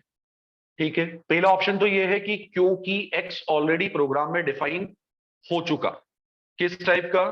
फ्लोट टाइप का, तो वो फ्लोट है तो उसके अंदर 10 जाके सेव हो जाए एस 10.0 10.0, और उसका डेटा टाइप जो है वो फ्लोट बना रहे, राइट? अदर ऑप्शन इज कि वो 12.2 सेव करने के साथ साथ में जो वेरिएबल फ्लोट था वो अब 10 होने की वजह से फ्लोट से कन्वर्ट होके इंट बन जाए, and that we need to see कि इन दोनों में से क्या होता है, हमारा प्रोग्राम जो है वो कैसे बिहेव करता है। व्हाट हैपेंड, पहले तो वो फ्लोट था लेकिन दूसरी वैल्यू को सेव करने के बाद में वो क्या हो गया, वो इंटीजर हो गया, राइट। तो what happened inside is the variables X, ठीक है, it automatically got type casted. वो वेरिएबल जो था एक्स वो ऑटोमेटिकली टाइपकास्ट हो गया from float to int, right. This situation is called implicit typecasting. इस सिचुएशन को जो है कहा जाता है इम्प्लिसिट टाइपकास्टिंग, जहां पर सिस्टम परिस्थिति के हिसाब से, सिचुएशन के हिसाब से एक वेरिएबल का डेटा टाइप चेंज कर देता है, जैसे सिचुएशन ये, ठीक है। So two types of castings are there. One is implicit, one is explicit. Implicit is something that is getting managed by the system only. We as programmer are not bothered about it, much bothered about it, right? And other one is explicit, in which हम requirement के हिसाब से, situation के हिसाब से variable के जो data types हैं वो change करते हैं। टाइपकास्टिंग में it is not written here, but typecasting में तीन तरह के डेटा टाइप्स जो हैं वो इन्वॉल्व होते हैं। आप जब सिस्टम पे बैठेंगे अगली बार, जब भी आपको जहां मौका मिलेगा, उसमें आप जो है वो आप सारी चीजें, सारे कॉम्बिनेशंस करके देख लीजिएगा। वो तीन तरह के डेटा टाइप्स जो है वो होते हैं integer, float and string. Fine, integer, float and string. तो इन तीनों के ऊपर आप काम कर लेना। अभी हमने आईएनटी यूज किया था, आईएनटी के साथ साथ में फिर फ्लोट और एसटीआर, इस तरीके के फंक्शंस भी चलते हैं, ठीक है। तो integer converts a variable into integer, INT converts a variable into integer, a data type into integer, fine. Float converts into float and STR converts into string. तो ये आप कास्टिंग्स जो हैं ये सारे कॉम्बिनेशंस आप कर करके देखिएगा, ठीक है। तो टाइप कास्टिंग का मतलब सिर्फ ये नहीं होता इंटीजर में कन्वर्ट करना। टाइप कास्टिंग का मतलब ये भी हो सकता है कि इंटीजर को फ्लोट में कन्वर्ट कर दिया या स्ट्रिंग में कन्वर्ट कर दिया, ये सब कुछ हमारे ऊपर है, फाइन। इसका एक मैं एग्जांपल आपको दे देता हूं, मान लीजिए ये आप बना के देख लेना कि आपके पास में दो नंबर्स हैं, सपोज आपने कहीं से आपने, आपके पास डेटाबेस में कुछ वैल्यूज सेव्ड है, समझना बात को। एक बड़ा डेटाबेस है, वो डेटाबेस में दो कॉलम्स है। एक कॉलम की हेडिंग है कंट्री कोड, एक कॉलम की हेडिंग है फोन नंबर, जैसे भारत का कंट्री कोड 91 +91 या 91, ठीक है। और इसके बाद में आपका मोबाइल नंबर आ गया उसके बाद में। अब जहां भी ये डेटाबेस में ये दोनों इंफॉर्मेशन सेव्ड हैं वो न्यूमेरिक सेव्ड है, ठीक है, नंबर्स के टर्म्स में सेव्ड है। और हमें क्या करना है, हमारे प्रोग्राम को वो दोनों वैल्यूज उठानी है, और जहां भी डिस्प्ले पे हमें उसको सेव करना है, वो डिस्प्ले पे हमको इस दोनों को एक साथ क्लब करके फिर दिखाना है। तो 91 followed by a 10 digit number, 91 followed by some other number, ठीक है। तो दो नंबर्स हैं, दोनों इंटीजर्स हैं, दोनों को लाना है और दोनों को कॉन्कैट करके डिस्प्ले करवाना है। शब्दों पे ध्यान देना, दो नंबर्स हैं, to begin with they are numbers, दो नंबर्स हैं, उनको लाना है, उनको कॉन्कैट कर, ऐड नहीं, उनको कॉन्कैट करके डिस्प्ले करवाना है। तो आप लॉजिकली सोचो, अगर आप इन दोनों को लाते हो दो वेरिएबल्स में, और अगर आप इनके बीच में प्लस लगाओगे, तो आपके पास में आउटपुट 91 फॉलोड बाय 10 डिजिट नहीं आएगा, वो ऐड हो जाएंगे, वो 10 डिजिट वाले के अंदर 91 ऐड हो जाएगा और आपका मोबाइल नंबर चेंज हो जाएगा। तो this is a situation where you need to typecast the thing. उसमें आपको कास्टिंग कैसी करनी पड़ेगी, उसमें आपको इस बार इंटीजर को कास्ट करना पड़ेगा स्ट्रिंग में। You will convert this 91 into string, you will convert this mobile number into string, and then you will apply the plus sign, जिससे कि वो दोनों कॉन्केट होके फिर वो स्ट्रिंग दिखाएं। So this is a reverse example. Getting my point? Fine.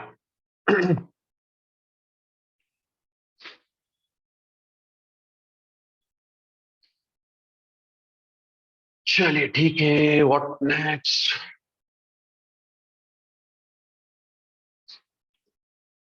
एक छोटा मोटा एग्जाम्पल और देख लेते हैं आज के लिए। कंडीशनल स्टेटमेंट होता है, कंडीशनल स्टेटमेंट जो है इफ करके यूज करते हैं, probably you might have used it, किया है यूज अभी तक, एक बार करा था। What is this if? If is the conditional statement. Conditional statement का मतलब ये होता है कि एक प्रोग्राम का एक पैच अगर आप कंडीशनली एग्जीक्यूट करवाना चाहते हैं तो you will use this thing. Conditionally execute करवाना चाहते हैं। कंडीशनली एग्जीक्यूट करवाने का मतलब ये होता है कभी हो और कभी ना हो, depending on some situation. Fine.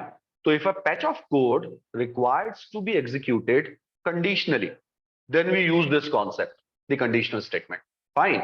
So execution of certain patch of a program, execution of certain lines, certain statements of the program, if are dependent on a condition, then we use this concept. Right? कोई एक programme ऐसे ही बना लो, ठीक है? वो programme जो है वो मान लीजिए ऐसा हो जाएगा कि let's say I take age as input. मैं जो है एक प्रोग्राम स्टार्ट करूंगा, उसमें एज, उम्र, फाइन, वो एज एन इनपुट लूंगा यूजर से, और depending on the age I display a message. वो मैसेज क्या होगा कि you are eligible for driving license और you are not eligible for driving license. अब नंबर तो एक ही आएगा, ठीक है? ड्राइविंग लाइसेंस की क्या एज है? 18, 18, fine. So depending on this value, we are going to, our program is going to display a message, whether you are eligible for driving license or you are not eligible for driving license. ठीक है? Got the situation? ठीक, ये हमारा मकसद है। So in the same code, I'm going inside and then I'm trying to do one thing. सबसे पहले क्या? X is equals to int over what? Input and enter your age, then closing the braces. Fine. इस statement के बाद मुझे पता है कि x नाम का एक वेरिएबल है, वो इंटीजर टाइप का बन जाएगा और उसके अंदर जो है यूजर जो भी एज एंटर करेगा वो यहां आ जाएगी। फाइन। उसके बाद में हम गोइंग टू यूज इफ, और मैंने इफ में जो है एक कंडीशन लगा दी, and that condition is if this x, why to call it x, better to call it age, age नाम का वेरिएबल लिया मैंने। If age is greater than और इक्वल्स टू, समझना बात को, this is what you call comparison operator बोल दो उसको, कंडीशनल ऑपरेटर बोल दो, ठीक है? ये और भी होते हैं, हम लोग समय के साथ में डिस्कस करेंगे। ये क्या लिखा है मैंने? पहले sign is of greater than sign is of equals to, greater than और equals to 18। What does that mean? अगर एज की वैल्यू 18 के बराबर है या उससे बड़ी है, तो कौन सी रेंज आ गई इसमें? 18, 19, 20, 21, 22, 23, 18 ऑनवर्ड्स, राइट? इसका कोई अल्टरनेट हो सकता है? अगर मैं यहां पे ऐसा लिख दूं तो if age is greater than 17, 17 से बड़ी, 17 से बड़ी मतलब 17 इंक्लूडेड नहीं है, तो कहां से शुरू होगा? 18 से शुरू होगा, ठीक है? तो फिर वही है, ये अलग अलग व्यूज हैं, आप अलग यूज कर सकते हो, मैं अलग यूज कर सकता हूं, ठीक है? तो if age is greater than और equals to 18, then I want to print something, ठीक है? और ये इफ के साथ में according to the Python terminology I need to have a colon sign. ये जो साइन है ये कौन सा साइन कहलाता है? कॉलन, ठीक है? तो इफ लगाया, इफ के साथ में कंडीशन लिख दी और कंडीशन के साथ में कॉलन लगा दिया, राइट? कॉलन लगाने के बाद में I went to the next line, और यहां पर फिर मैंने लिखा प्रिंट, और उसके अंदर एक मैसेज दिया, you are eligible for driving, क्या होती है लाइसेंस की स्पेलिंग? नहीं, लाइसेंस की स्पेलिंग क्या होती है? तो यही है, you are eligible for driving license, ठीक है? अभी तो इतना ही पार्ट लिखा है मैंने, वो नॉट एलिजिबल वाला पार्ट अभी नहीं लिखा है। मेरा प्रोग्राम अभी क्या करने वाला है? 18 के ऊपर कोई वैल्यू आएगी तो वो बोल देगा कि हाँ एलिजिबल हो, 18 से नीचे कोई वैल्यू आएगी तो कुछ भी नहीं करेगा। फाइन, देखते हैं। Save execution, enter your age 21 and I got the message. Fine, you are eligible for driving license. Then executing it again, age 17, nothing happened. Fine, तो ये हो गया कंडीशनल एग्जीक्यूशन। कंडीशनल, ठीक है? कंडीशनल मतलब एक परिस्थिति पे, एक कंडीशन पे ये डिपेंड कर रहा है कि वो जो स्टेटमेंट प्रिंट है वो एग्जीक्यूट होगा या नहीं होगा।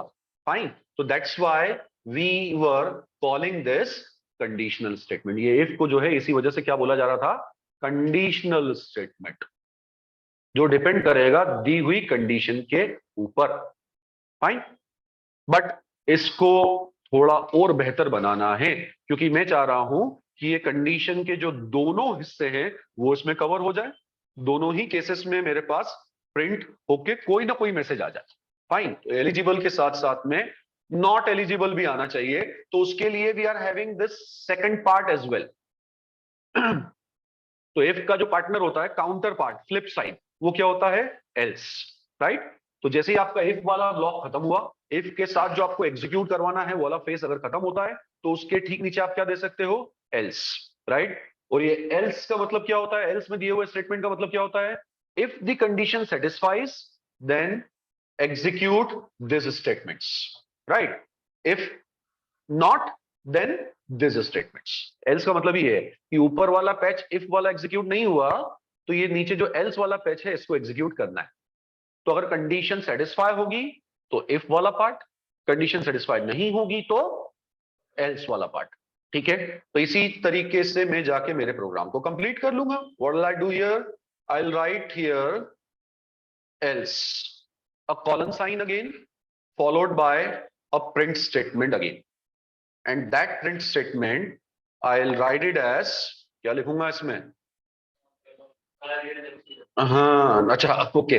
नेक्स्ट ईयर कैसे लिख सकते हैं? हो सकता है उसकी उम्र 12 साल हो तो you are not eligible for driving licence.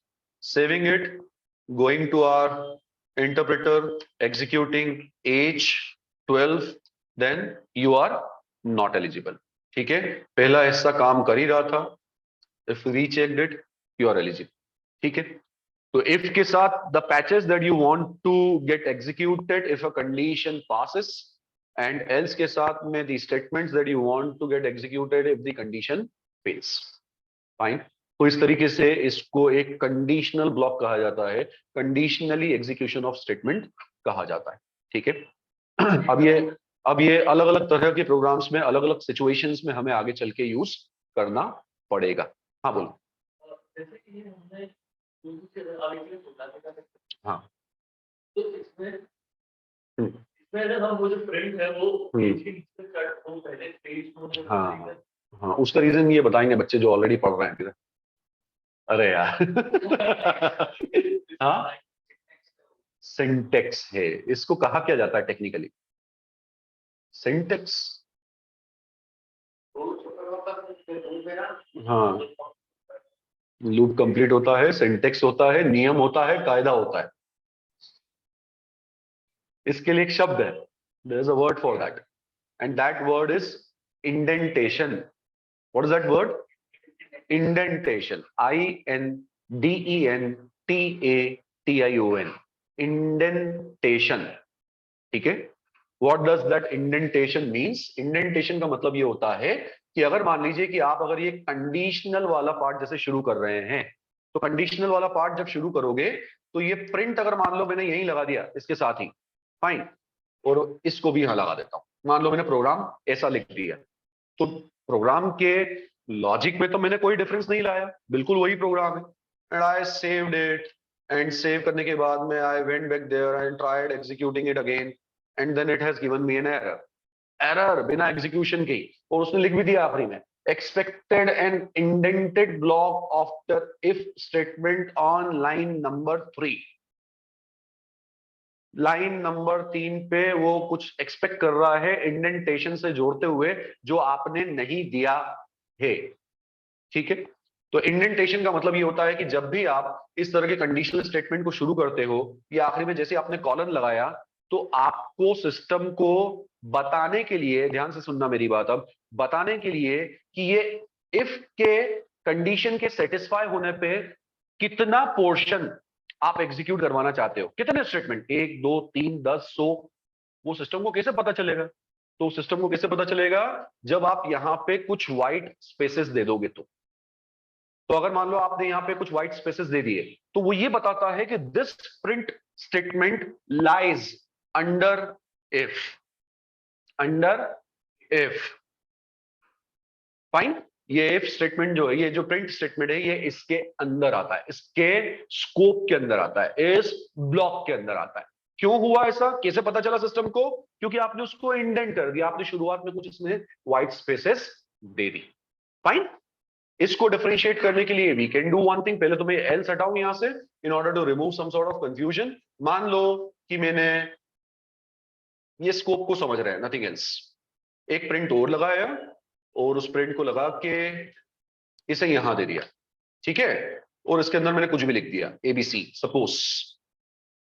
तो अभी तक जो मैंने समझा उस लॉजिक के हिसाब से, उस मैच्योरिटी पे खड़े होते हुए, व्हाट विल यू से? पहला वाला प्रिंट इफ के स्कोप के अंदर है, लेकिन दूसरा वाला प्रिंट इफ के स्कोप के बाहर है। बस यही हमें समझना है, ठीक है। तो first print is inside the scope of that conditional statement while second print is outside that. चलो इस प्रोग्राम को ऐसे ही एग्जीक्यूट करते हैं हम लोग बिना इसे चलाए। अगर मान लो कि इस प्रोग्राम को मैं एग्जीक्यूट करता हूं, इस प्रोग्राम में अगर मान लीजिए कि इनपुट में एज में अगर मान लो मैं 12 देता हूं, what will happen, what will be the output of the program? Output will be ABC.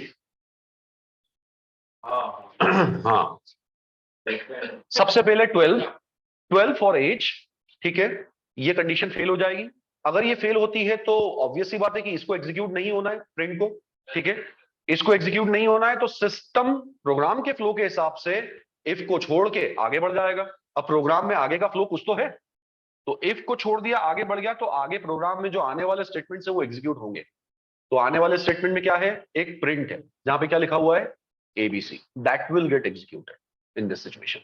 So this indentation is just to tell the scope of the block, scope of the if statement, कि कितने statement if के अंदर हैं और कौन से उसके बाहर है, ठीक है।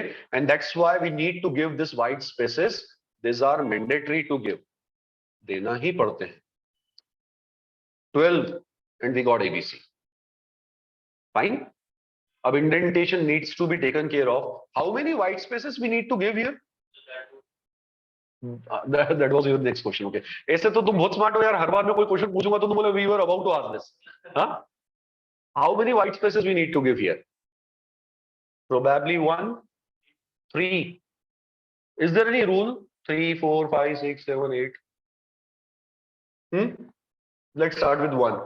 चलो, ये अभी एक भी नहीं है और मैंने एक स्टेटमेंट दे दिया, एक व्हाइट स्पेस दे दिया, right? Saving it, going for it, executing it, and the program got executed by the way, ठीक है, इसमें एरर नहीं आई, मतलब it worked, वो काम कर गया। 18, ठीक है, and we got this. हाँ fine, it is working well. 18, देखो प्रोग्राम की आउटपुट पे ध्यान दो, दो चीजें हैं, एक तो ये कि इंडेंटेशन एरर नहीं आई, दैट मींस कि वन स्पेस वर्कड, एक स्पेस से भी काम हो जाएगा हमारा, ठीक है। दूसरा, प्रोग्राम का लॉजिक तो बिल्कुल सही चल रहा है। 18 जैसे ही आया, मतलब कि इफ की कंडीशन पास हो गई, इफ के अंदर का जो प्रिंट था वो एग्जीक्यूट हो गया, वो तो हो गया, लेकिन जो प्रोग्राम का बचा हुआ हिस्सा है उसको तो एग्जीक्यूट होना ही है, वो कंडीशनल थोड़ा ना था, उसे तो हर बार ही एग्जीक्यूट होना था। दैट्स व्हाई वहां पर एबीसी भी आया। Fine, this was our program. तो we always do need to take care of this indentation part जब भी हम कंडीशनल स्टेटमेंट्स पे काम करेंगे, या हम जब लूप्स पे काम करेंगे, या जब हम यूजर डिफाइंड फंक्शंस में जाएंगे, तो there are some indentation constraints in Python and that we need to take care of. और actually will not call it constraint, it is a flexibility and ease for the programmer, क्योंकि comparing this language Python with the other HLLs जो कि हम आज तक use करते आए हैं, उसमें समस्याएं और ज्यादा थी, उसमें ब्रेसेस लगाने पड़ते थे। जैसे हम, अगर याद करो तुमने कभी सी या सी प्लस प्लस पे काम किया हो, तो उसमें जो ब्लॉक्स होते थे वो कर्ली ब्रैकेट से स्टार्ट होते थे, वो कर्ली ब्रैकेट पे ही खत्म हो जाते थे। तो कई बार ऐसा होता था फॉर के अंदर इफ के अंदर एल्स के अंदर दिस, तो उसमें इतने सारे ब्रैकेट्स हो जाते थे, 3-4 ब्रैकेट आप ओपनिंग लगा रहे हो, 3-4 क्लोजिंग लगा रहे हो। कई बार तो बड़े प्रोग्राम्स में ऐसी एरर भी आती थी कि ऊपर 4 लगा के आया हूं और नीचे 3 ही लगा के बैठा हूं, फिर सोच रहा हूं कि क्या करूं। तो at least that problem got resolve, वो प्रॉब्लम यहां पर खत्म हो गई। फाइन, एंड इस इंडेंटेशन के साथ में we are going to end our session. बस एक चीज और इंट्रोड्यूस कर देते हैं जाते जाते। I am tired now of using this notepad, जो मुझे इंडेंटेशन के लिए भी कोई हिंट नहीं दे रहा, ठीक है। तो I am gradually coming to a new editor now. Fine, अभी तक आप लोगों ने कौन से एडिटर्स पे काम किया? तो तुम बहुत एडवांस हो यार, तुम डायरेक्ट VS कोड पे काम कर रहे हो यार, गजब। हाँ, सुपर। पर मैं अभी, मेरे लिए तो एडवांस VS कोड है ही नहीं, मैं तो VS कोड पे आऊंगा कुछ दिन बाद। तो हम तो ग्रेजुअली चलेंगे। सबसे पहले हमने इंटरप्रेटर यूज कर लिया, फिर उसके बाद में वी वेंट टू नोटपैड। और अभी जो है, क्या तुम्हें इस बात की जानकारी है कि whenever you install Python on your system, there is the default editor get installed with it, and that is known as integrated development and learning environment. IDLE बोलते हैं उसको, आईडीएलई, पता है? हाँ, IDLE. Heard of it, heard of it. देखो, what will I do? सीधे में गया, एक program, if Python is installed, है ना, I search for IDLE, in short I call it IDLE. ठीक है, मैं इसके पास गया और इस पे मैंने क्लिक किया, and it gives me something like this. एक इंटरफेस आया कुछ इस तरीके का, ध्यान दो।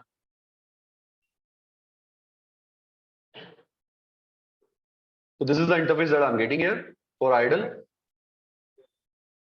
कुल मिला के this is an installed by default part of your Python package.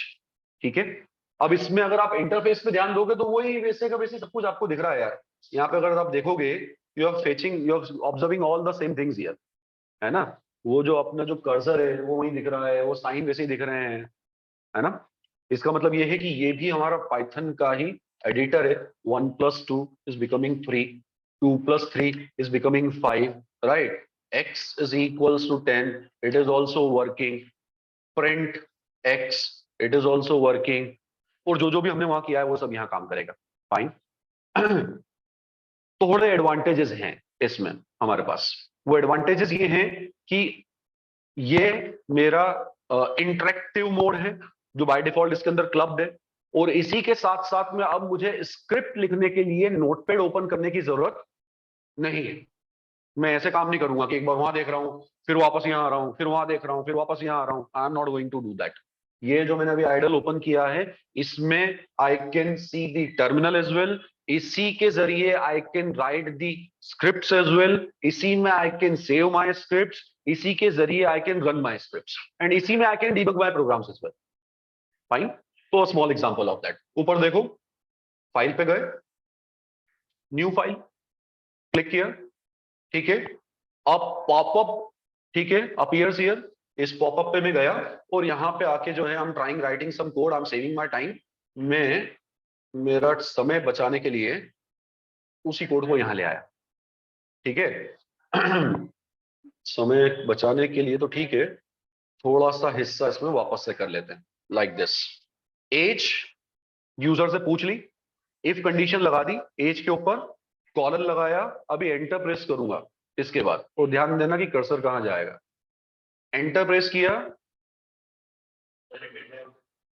इसका मतलब ये हो गया कि इसमें ऑटोमेटिकली इंडेंटेशन का ध्यान रख लिया इस एडिटर ने, राइट। और यही आपके विजुअल कोड में भी होता है। तो वैसे तो बहुत छोटी छोटी चीजें हैं, but then this is very important. तो जब हम ट्रेडिशनल एडिटर से ग्रेजुअली जब स्मार्ट एडिटर्स की तरफ जाते हैं, तो हमें पता चलता है कि वो एडिटर्स हमें कहाँ हेल्प कर रहे हैं, राइट। हाँ, तो इसके बाद जब हम विजुअल कोड में जाएंगे तो विजुअल कोड और इससे ज्यादा एडवांस है कि आप अगर कुछ लिखने जाओगे तो वो प्रेडिक्शंस लगाने लग जाएगा कि यार ये फंक्शन ले लो, इसकी ये हेल्प है, इसमें ये ऑप्शंस हैं, वो तमाम चीजें आने लग जाएंगी उसमें। हम वहां भी जाएंगे ग्रेजुअली, फाइन। पर हमें सब कुछ पता होना चाहिए पीछे का कि ट्रेडिशनली ये सब चीजें भी होती हैं, फाइन। तो इसीलिए आइडल पे जब आई एम वर्किंग, तो आइडल पे आने का एक एडवांटेज इस सडन पॉइंट पे मुझे ये दिखता है कि ये इंडेंटेशन ऑटोमेटिकली मैनेज कर रहा है मेरे लिए, फाइन। तो इसलिए कर्सर यहां आ गया, आई प्रिंटेड समथिंग, और उसके बाद में दिस हैपेंड, हम नीचे आ गए। अगर मान लो कि मुझे इसे यहाँ पे खत्म करना है इस इफ ब्लॉक को, एक बैकस्पेस दबाया, then I have return else colon enter. Expected था, इंडेंटेशन अपने आप हो ही जाएगा। प्रिंट, और प्रिंट करने के बाद में right here not eligible, not eligible, and मेरे हिसाब से ही प्रोग्राम खत्म, fine. What will I do now? Alt F, I will save this.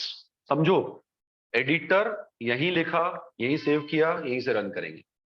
Save कर दिया इसको, इसने बोला क्या नाम से सेव करना है, गिव एनी नेम, pgm002 003, ठीक है। कोई टाइप वाइप देने की जरूरत नहीं है क्योंकि बाय डिफॉल्ट नीचे क्या लिख के दे रहा है, Python files. So I saved it, it got saved, ऊपर नाम आ गया, ऊपर ध्यान दोगे तो pgm003.py, fine. And now I am not going to that black screen, वो इंटरप्रेटर वहां मैं नहीं जा रहा हूँ, इवन मैं वो शेल पे भी नहीं जा रहा हूँ जहां मैं आया था अभी आइडल मोड में, यहाँ भी नहीं आ रहा हूँ, मैं वही हूँ जहां मैं था, जहां प्रोग्राम लिख रहा था। और जहां मैं प्रोग्राम लिख रहा था वही जो ऑप्शंस दिख रहे हैं उसमें अगर ध्यान दोगे तो ऊपर टैब्स में एक ऑप्शन दिख रहा है रन, वहां मैंने क्लिक किया तो या तो मैं ये रन मॉड्यूल पे क्लिक कर दूं या इसका शॉर्टकट भी दिख रहा है, what is that shortcut, F5, very good. तो यहां खड़े हुए सीधे F5 प्रेस किया। हाँ, ये जहां रन होगा ये आपका वो आइडल वाला इंटरफेस है, ठीक है। क्या हुआ वहां पर, एंटर योर एज, ये कहीं मेरे से एज पूछ रहा है, एज मैंने डाली सपोज 21, इंसर्ट करी 21 and it has given me the output eligible, fine. Program फिर से चलाना है, फिर उस प्रोग्राम पे गया, फिर से F5 प्रेस किया, वापस से यहां आ गए, एज 2, ठीक है, नॉट एलिजिबल। तो ये कंपैरेटिवली इजी है। यहाँ पर बहुत सारे जैसे इंडेंटेशन की हेल्प मिल गई, इसी तरीके से और भी हेल्प मिलेगी आपको, राइट। यहीं से हम मॉड्यूल्स को सेव भी कर रहे हैं, कोई ध्यान रखने की जरूरत नहीं है कि TXT में सेव कर रहे हैं कि PY में सेव कर रहे हैं, वो यहीं से हमारे प्रोग्राम्स एग्जीक्यूट भी हो रहे हैं। रन करने के लिए आप ध्यान दोगे तो इंटरप्रेटर मोड में I was using a command additionally EXEC which was also an effort for me, उस कमांड को याद करना, उस कमांड के आर्ग्यूमेंट्स देना, एंड यहाँ पे I am using straight away function की F5 जिससे कि ये प्रोग्राम एग्जीक्यूट हो गए, ठीक है। तो अब अगली बार जब हम मिलेंगे तो जो प्रोग्राम सब बनाएंगे वो हम आइडल पे बनाएंगे, एक आध सेशन इस पे चलेंगे, फिर एक दो सेशन के बाद में फिर again will switch to something else, फिर हो सकता है वो विजुअल कोड आ जाए, या फिर ये जो ऑनलाइन एडिटर्स आपके होते हैं जैसे जुपिटर नोटबुक हो गया या गूगल कोलैब हो गया, वहां भी जा सकते हैं उसमें, ठीक है। मतलब हमारे सिस्टम पे अगर पाइथन वगैरह इंस्टॉल्ड नहीं भी है तो उस केस में भी हमारे पास में ऑप्शंस होते हैं, हम ऑनलाइन एडिटर्स या जो इंटरप्रेटर्स होते हैं उनको भी यूज कर सकते हैं हमारी प्रोग्रामिंग प्रैक्टिसेस के लिए, ठीक है। कोई डाउट आज के सेशन में, जितनी चीजें आज पढ़ी समझ में आ गई सारी, डन। फाइंड अप करें फिर, इसको अपन फंक्शन बोल सकते हैं। If is not a function my dear, if is a conditional statement, it is not a function.